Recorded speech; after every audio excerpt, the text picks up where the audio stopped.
Welcome, everybody, to We Speak Cancer. Today, we have a very special guest, Dr. Joseph Sparano, who is the Ezra Greenspan Professor in Clinical Cancer Therapeutics and a lot of other amazing roles at Mount Sinai. But I wanted to highlight that because Ezra Greenspan is also the founder of the Chemotherapy Foundation and was a longtime oncologist at Mount Sinai. So we have a lot of history with Mount Sinai. In addition to the Ezra Greenspan professorship, he's also the chief of the Division of Hematology and Medical Oncology at Mount Sinai and associate director of clinical research operations at Mount Sinai's Tisch Cancer Center. Welcome, Dr. Sparano.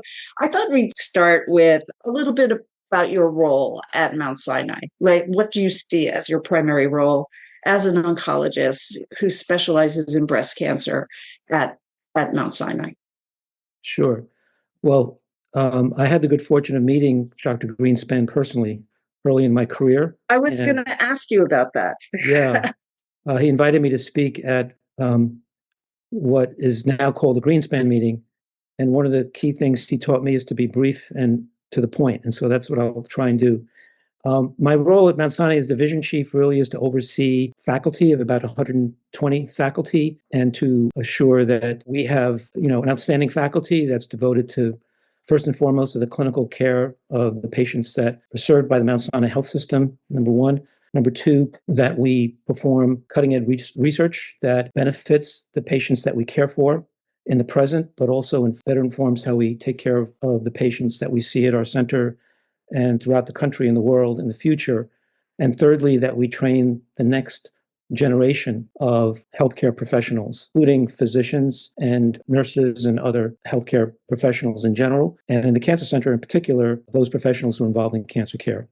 That's amazing. And I do want to say that there's so much amazing research going on at Mount Sinai right now in breast cancer, but other cancers as well. And they've really been I think pivotal in really identifying ways to better care for cancer patients so that they have a better outcome. I wanted to talk a little bit about the risk factors for breast cancer, just because we have a very general audience that tunes into this series. And I know it's important for people to have as much information and knowledge about this as possible. Well, I would say there are four major risk factors for breast cancer. First and foremost is just female sex.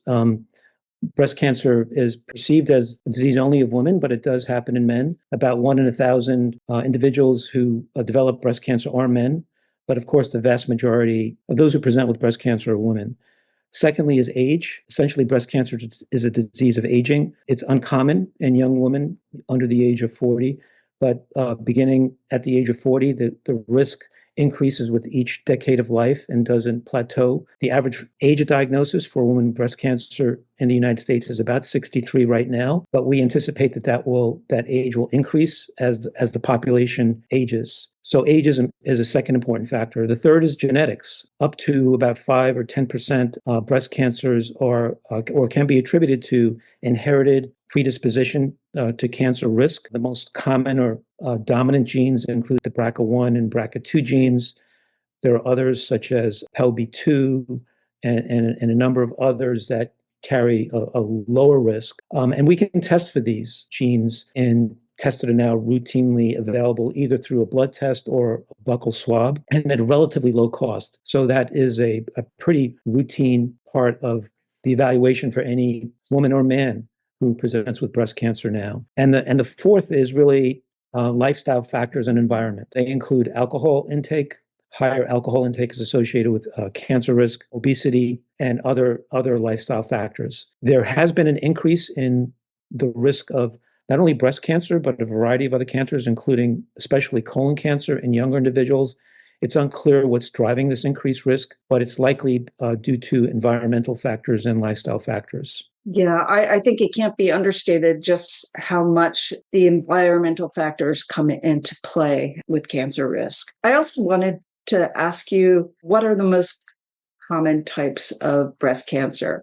When I was doing some reading on breast cancer, there are so many different types of breast cancer out there. I don't have a medical background. So for me, it was a little overwhelming to understand what are the most common types of breast cancer that you see. It's not quite as challenging compared with, say, other types of cancers. For example, non-Hodgkin's lymphoma, which is a cancer of the lymphoid system, hematologic cancer, if you will, the sixth most common cancer in the U.S. And with a median age of onset of about 60, there are about 80 different types of lymphoma, distinct subtypes of lymphoma. Sure.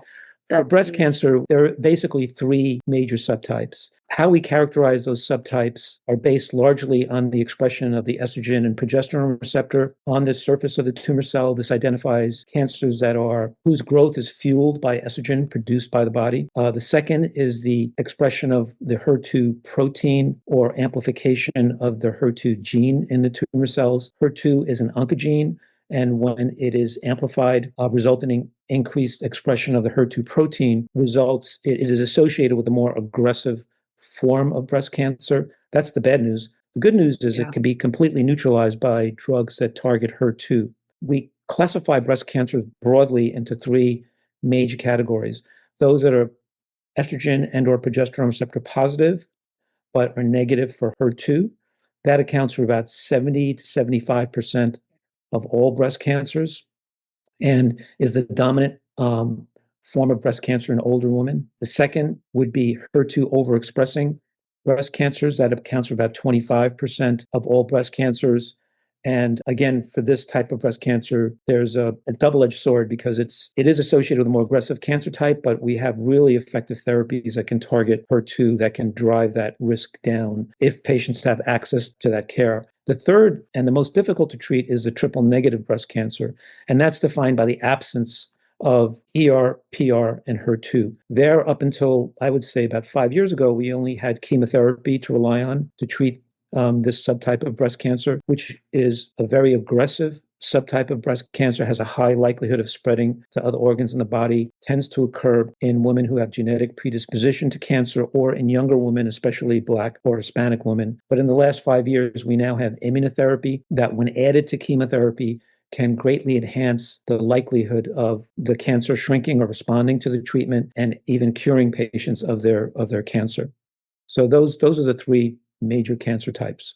One of the studies that we currently are supporting, it's at NYU, is in triple negative breast cancer. And that absence of any sort of hormonal activity in that particular cancer, how is it purely genetic, or are there other elements that come into play for that more tough type of breast cancer? Any woman who has triple negative breast cancer must undergo genetic testing because they have much higher likelihood of having a germline or hereditary predisposition to that cancer, which has several implications. First of all, it can help make a local therapy decision about what's the best surgical approach, whether it should be a mastectomy or a lumpectomy, and whether or not a contralateral prophylactic mastectomy should be done. In other words, removing the opposite healthy breast to reduce the subsequent likelihood of developing breast cancer.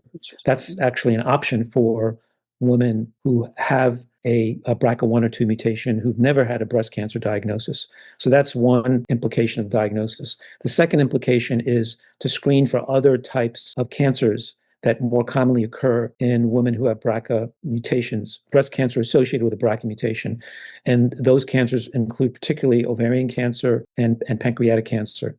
And the third implication is that we actually now have drugs that specifically benefit patients who have breast cancer, whether it be triple negative or estrogen receptor positive, who have germline BRCA mutations. Those drugs are called PARP inhibitors.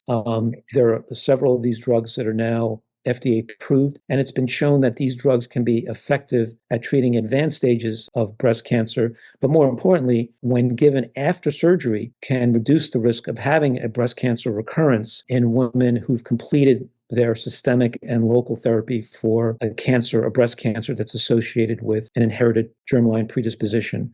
that is BRCA1 or BRCA2 mutation. This is all great news. I mean, I know that breast cancer is one of the most common types of cancer. I believe like 1 in 8 women in their lifetime will be diagnosed with breast cancer. So to have all those options of treatment, well, first of all, I know you've been treating patients with breast cancer for many years. So this must be a moment of optimism that even with the toughest breast cancer, there are many options now in terms of treatment and success in that treatment. I also wanted to talk about screenings, mammograms. Do you feel that the age, and I think the age that I first got a mammogram was about 45. Is that still the standard, or are people having mammograms earlier? Is the standard recommendation still at that 45-year-old age, or has it changed a bit? It has evolved somewhat over the years. I think it's important to understand or recognize that the broad use of screening, mammographic screening, has largely contributed to the 40% reduction in breast cancer Huge. mortality that we've seen in the United States and other developed nations throughout the world where screening is widely adopted. The issue about how to screen, at what age to start screening, and who to screen is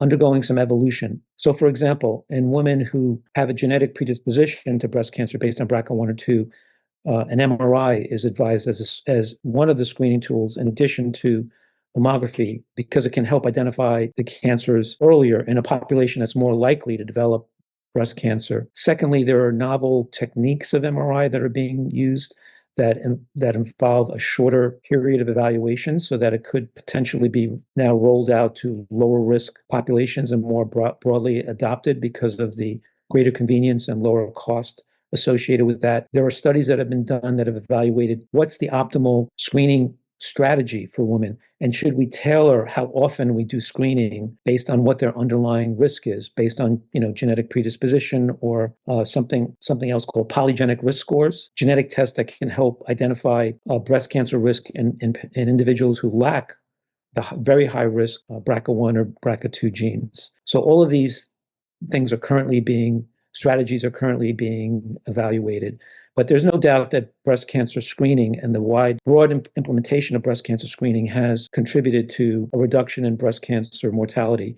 On the flip side, it's also contributed to a higher detection rate for precancerous disease such as ductal carcinoma in situ, which doesn't always progress to invasive breast cancer. It does lead to many additional biopsies that may turn out to be negative. That's a potential downside. So the benefits of screening need to be weighed against the risks, and that benefit risk ratio becomes less favorable when you're not doing the mammographic screening in populations that may be at highest risk for having the disease. I also wanted to talk about that 40% drop in mortality. I mean, given new treatments, the screenings, I feel like that number can even drop further, in terms of the mortality rate, even getting to 50%, within the next decade. What do you think? I agree. I didn't mention that what's also contributed to the declining breast cancer mortality is the fact that we're now using adjuvant systemic therapies after surgery, after potentially curative surgery. 95% of women who present with breast cancer, and men, present with disease that's localized to the breast and or regional lymph nodes. And surgery can remove all evidence of the disease. So ostensibly, someone should be cancer-free after that surgical procedure has been performed. But what makes breast cancer is its ability to recur in other parts of the body at some point in the future. And although we have prognostic tests that can help stratify who's at lower or higher risk of having a recurrence, we can't predict on an individual patient basis who will or will not recur. So because of that, we often advise these adjuvant systemic therapies to help reduce that breast cancer risk, with the notion or the thought that these therapies are working because they're either eradicating clones of breast cancer cells that may be lying dormant in other parts of the body that we have no way of detecting, or suppressing these clones and preventing them from ever growing to the point and creating tumors that can be clinically detected. Those systemic therapies include endocrine therapy or anti-estrogen therapy, which is generally given for a period of 5 to 10 years, depending upon the risk level. Anti-HER2 directed therapies, which are now commonly also given before surgery. They're also given after surgery. And of course, chemotherapy has been shown to be very important and effective in reducing the risk of recurrence. Again, probably because it's eradicating microscopic clones of disease that we otherwise wouldn't be able to detect. That sort of leads into my question. I know you've developed this system called Taylor X, which I know takes into account all the things that you've mentioned. And I just wondered how that serves as a guide for treatment. Sure. Taylor RX is an acronym, as you might suspect, that stands for a trial assigning individualized options for treatment. This was a National Cancer Institute sponsored trial conducted between 2006 and 2010, during which time 10,273 women with early stage breast cancer, tumors up to 5 centimeters, lymph node negative, estrogen receptor positive, HER2 negative, who at the time met established NCCN guidelines for recommending or at least considering adjuvant chemotherapy, had their treatment tailored, if you will, by the integration of a new diagnostic test, a test that was new at the time, called the 21 gene recurrence score, or Oncotype. What this test involves sending a tumor specimen to a lab, essentially grinding up sections of the tumor specimen, extracting the RNA from the tumor. The RNA serves as a messenger between the cell nucleus, the DNA in the cell nucleus, and then encodes proteins and encodes messages that really dictate the behavior, the malignant behavior of the cell. This test analyzes the expression of these 21 genes and then transforms that into what's called a recurrence score, a score that ranges from 0 to 100, and a higher score denotes a higher risk of recurrence. And in general, patients who have a score of between 26 to 100, which accounts for about 20% of all patients with ER positive, HER2 negative breast cancer, benefit from chemotherapy, and we recommend chemotherapy in that case. Patients with a recurrence score of 0 to 10 do really well with just endocrine therapy alone. And when we started the trial back in 2006, we really didn't know what the best treatment was for patients who had a recurrence score of 11 to 25, where normally, based on clinical features, we would be recommending that those patients receive chemotherapy in addition to endocrine therapy. So what the trial was designed to assess whether chemotherapy was truly beneficial in that group of women with the mid-range recurrence score. There were about 7,000 women who were randomized in that group. 2015, we learned that for the group with the lowest recurrence score, 0 to 10, who were assigned to endocrine therapy alone, they had a less than 1% risk of recurrence at 5 years. So that was a phenomenal result. That is phenomenal. But the key results became available in 2018 when we found that the trial met its primary endpoint, demonstrating that the group that got endocrine therapy alone did just as well as the group that got chemoendocrine therapy.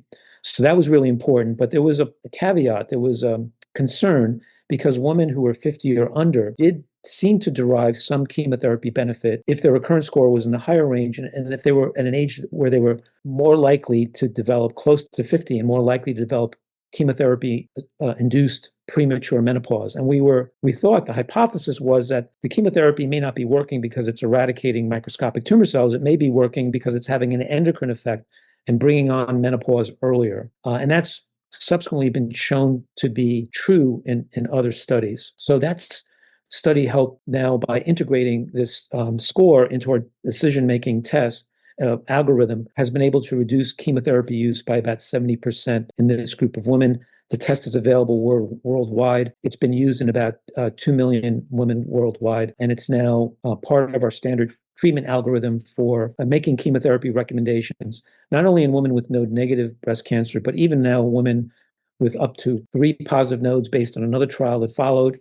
And actually, there was a very recent trial that was just presented at the ASCO meeting suggesting that using another gene expression assay, you could extend that further to women with up to 9 positive lymph nodes. You can avoid chemotherapy if they have a low genomic risk, assuming that the endocrine therapy that you treat them with includes ovarian function suppression and an aromatase inhibitor. In other words, complete estrogen blockade. Yeah.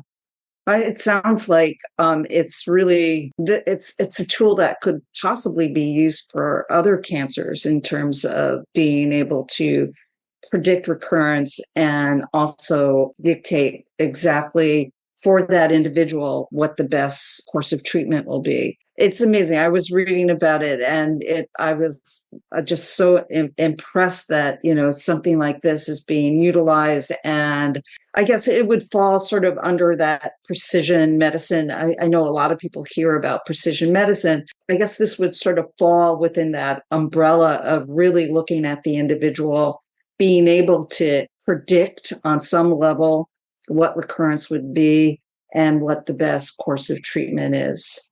That's fabulous. I'm Thank you. just so I'll just impressed by it. clarify that this this specific test can really only be used for that subtype of breast cancer, not Okay, other cancers or other I got subtypes of breast cancer. But you're spot on regarding the principle or the concept of using a test to help guide therapy, and that's something that's routinely done now in the practice of medical oncology, cancer medicine, to use diagnostic tests, both blood-based, tumor-based, and now digital pathology-based, that can help guide treatment decisions. So I end this without talking about AI. I've been seeing AI right now is discussed in terms of being a diagnostic as well as a treatment tool. And are you seeing that a lot, that it is being integrated and utilized as a tool in what you're doing at Mount Sinai? Yes, Mount Sinai and elsewhere. I mean, at Mount Sinai, we actually have a specific department of artificial intelligence. I believe one of the first medical schools in the country to have a department. AI is really touching every aspect of medical care, including optimization of, the patient experience, making for a better patient experience, improving workflow for physicians and other providers, better forming clinicians and giving them access to evidence that can help guide treatment decisions for individual patients. And lastly, for leveraging digital pathology. Digital pathology is basically involves scanning a slide that's routinely stained. We do this in practice. Every tumor biopsy that's done is sectioned and stained with two stains called hematoxylin and eosin, which stains the tumors different shades of blue and red. And that helps the pathologist, based on the information, the pathologist visually can identify the type of tumor and the origin of the tumor and the behavior of the tumor. Well, now that slide can be digitized, and then AI-enabled deep learning algorithms can then divide that large slide into tiny little tiles and analyze it and abstract information from it that couldn't be detected by the human eye. And it's been shown to provide both prognostic and predictive information that may be equal to or maybe even exceed some of the gene expression tests and other diagnostic tests that we have. So we're just beginning to enter into That's that incredible. phase of developing digital pathology for diagnostic tests. And I'm assuming this is done quickly. I think that's one of the defining features of AI, is that they can Yes. synthesize information rather quickly. Once the the slide is imaged, it just needs to be uploaded and or transferred, and these AI algorithms can analyze it and provide an answer within really 24 hours of submitting the test. Wow, that's impressive. That's There are a impressive. number of companies now that are entering into this field. There are some AI enabled digital pathology tests available. I believe we're going to start seeing their use and more information about these in the future. I also wanted to ask about treatments and therapies that are being currently developed, or that you're kind of excited about in terms of treating patients with breast cancer. I mentioned the HER2-directed therapies, and HER2 acts as a target, but there are other targets on the cancer cell that therapeutics can be developed against. I would say the new major class of drugs are the antibody drug conjugates, where an antibody or protein is engineered to recognize a target, and then a chemotherapy drug is essentially linked or attached to it, and that allows direct delivery of the cancer therapeutic to the cancer cells. Previously, we just injected chemotherapy into the veins. Here, it's kind of like a smart bomb that delivers the chemotherapy directly to the cancer cells. And we now have 4 of these antibody drug conjugates that are approved in breast cancer. There's close to 20 of them or more that are approved for cancers, a variety of different types of cancers. There are literally hundreds of them that are being developed in a variety of different cancers throughout the pharmaceutical industry. And in breast cancer, a major new advance is these drugs are now have been approved in treating patients with early stage disease and have shown to be more likely to be curative than some other standard therapies.